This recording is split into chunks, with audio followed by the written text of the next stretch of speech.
Speaker sir, మంత్రి గారి సమాధానమే స్పష్టంగా తెలియజేస్తా ఉంది అధ్యక్ష.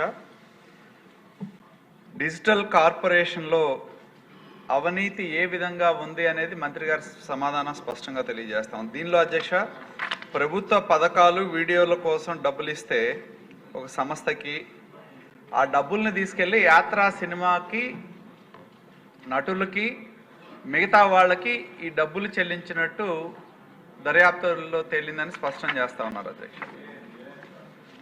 ఎందుకంటే వాళ్ళ యొక్క వ్యక్తిగతమైన సినిమాల కోసం, ప్రభుత్వ ప్రచారం కోసం ఈ డబ్బును వినియోగించారనేది సభ ద్వారా గౌరవ మంత్రి గారు స్పష్టం చేశారు. నేను ఒకటి అడుగుతా ఉన్నా అధ్యక్ష, దీని మీద మంత్రి గారిని అడిగేది, దీని మీద ఏం చర్యలు తీసుకున్నారంటే, ఇది విచారణ ప్రకారం చర్య ప్రారంభమవుతుంది.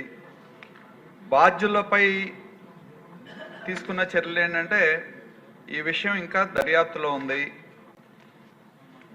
జిఎస్టీ మీద ఏం చేశారంటే దర్యాప్తులో ఉందని చెప్తా ఉన్నారు. తర్వాత పన్ను ఆదాయం తిరిగి పొందడానికి తీసుకున్న చర్యలు ఏంటంటే సిఐడి దర్యాప్తు ఫలితం అంటున్నారు అధ్యక్ష. నేను మంత్రి గారిని కోరేది, సభ ముందు మీరు కొన్ని వివరాలు ఉంచాల్సినగా నేను డిమాండ్ చేస్తా ఉన్నా. ఎందుకంటే ప్రభుత్వం దీని మీద ఇప్పటికే విజిలెన్స్ ఎన్ఫోర్స్మెంట్ విచారణ దర్యాప్తుకి ఆదేశించడం జరిగింది. దానిలో ఎన్నో ప్రధానమైన అంశాలు నిర్ధారించబడినాయి. దాదాపు 50 కోట్ల రూపాయల దాకా డిజిటల్ కార్పొరేషన్ నిధులు నియమ నిబంధనలకు విరుద్ధంగా దుర్వినియోగం చేయబడినవి, దారి మళ్లింపబడినవి అనేది ఒకటి. రెండోది అధ్యక్ష, వాళ్ళకు కావాల్సిన ఫరమ్స్ ఏవైతే ఉన్నాయో 9 ఫరమ్స్కి కాంట్రాక్టులు నియమ నిబంధనలకు విరుద్ధంగా వాళ్ళకి కాంట్రాక్టులు ఇచ్చారు అధ్యక్ష. అది కూడా విజిలెన్స్లో నిర్ధారించబడింది. మూడోది అధ్యక్ష, దానిలో ఉద్యోగ నియామకాలు అధ్యక్ష, ఐటీ బ్యాక్గ్రౌండ్ లేకుండా 100 మందికి పైగా వాళ్ళకు సంబంధించిన బంధువుల్ని వాళ్ళని నియమించుకొని పెద్ద ఎత్తున అక్రమాలకు పాల్పడారనేది కూడా విజిలెన్స్ నిర్ధారించిందనేది సమాచారం. నేను మంత్రి గారిని కోరేది ఏంటంటే, సిఐడి అనేది విజిలెన్స్కి సంబంధించిన నివేదిక వచ్చిన తర్వాత ఫర్దర్ ఎంక్వైరీ కోసం వేశారు. నేను అనేది విజిలెన్స్ ప్రాతిపదికగా చర్యలు తీసుకోవడానికి ప్రభుత్వానికి వస్తున్న ఇబ్బంది ఏంటి, అడ్డంకి ఏంటి అనేది నేను స్పష్టంగా మంత్రి గారిని అడుగుతా ఉన్నా.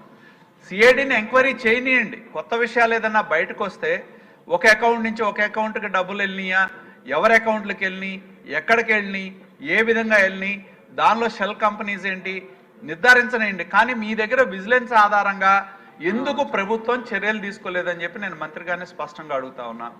దానిలో జిఎస్టీకి సంబంధించిన ఏదైతే ఇందాక నేను చెప్పినట్టు బినామీ ఫారమ్స్ అధ్యక్ష, బోగస్ బిల్లులు సృష్టించి 100 కోట్ల డబ్బులు డ్రా చేశారు. వాటికి సంబంధించి జిఎస్టీ ఎగవేస్తే జిఎస్టీ వసూలు చేయడానికి ప్రభుత్వానికి వచ్చిన ఇబ్బంది ఏంటి అధ్యక్ష? మీ దగ్గర ఇప్పటికే ప్రభుత్వ నివేదిక ఉన్నప్పుడు, విజిలెన్స్ దర్యాప్తు నివేదిక ఉన్నప్పుడు సిఐడి అనేది ఫర్దర్ ఎంక్వైరీ అధ్యక్ష. మీ దగ్గర విజిలెన్స్ సంబంధించి ప్రాథమికమైన నివేదిక ఉన్నప్పుడు వాటి మీద చర్యలు తీసుకోకుండా దానికి సంబంధించిన పన్ను ఎగవేత కావచ్చు, అధికారుల మీద చర్యలు కావచ్చు, బోగస్ కంపెనీలు ఏవైతే ఉన్నాయో వాటిని నిర్ధారించే చర్యలు కావచ్చు ప్రారంభించకుండా మేము సిఐడికి ఇచ్చాం కాబట్టి మేము మెదలకుండా కూర్చుంటామని చెప్తే ఎట్లా అధ్యక్ష? కాబట్టి మీ దగ్గర సిఐడి ఎంక్వైరీ ఫర్దర్గా నిర్ధారిస్తే దాని మీద రేపు రాబోయే దానిలో చర్యలు తీసుకోండి. కానీ ఇప్పుడు మీ దగ్గర విజిలెన్స్ నివేదిక స్పష్టమైన ఆధారాలతో ఉంటే ప్రభుత్వం ఎందుకు చర్యలు ప్రారంభించలేదో తెలియజేయవలసిందిగా నేను మంత్రి గారిని కోరుతా ఉన్నా.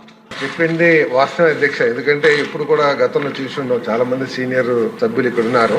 వారు ఈ విధంగా సినిమాలకి మారుస్తాం అంటే ప్రభుత్వం నిర్దేశించిన పనులకి కాకుండా ప్రభుత్వ నిధుల్ని వేరేగా వినియోగించడం తప్పే. అందుకనే ఎంక్వైరీ చేసాం అధ్యక్ష. ఈ ప్రభుత్వం ఎక్కడ కూడా దాని మీద తాత్సారం చేయాలనో లేకపోతే దాని మీద పట్టించుకోకూడదని ఎక్కడ లేదు అధ్యక్ష. వారు చెప్పక ముందే ఎంక్వైరీ చేశాం. కాబట్టి ఇప్పుడు ఏదైతే గౌరవ సభ్యులు చెప్పారో తప్పకుండా డిపార్ట్మెంట్ గా ఎంక్వైరీ చేసి ఈ జిఎస్టీకి సంబంధించి చెప్పారో వెంటనే జిఎస్టీ డిపార్ట్మెంట్ కి ఈ ట్రాన్సాక్షన్ సంబంధించిన సమాచారం అంతా తెలియజేసి వారి తరపు నుంచి తగు చర్యలు తీసుకోమని చెప్పి సూచిస్తాం అధ్యక్ష.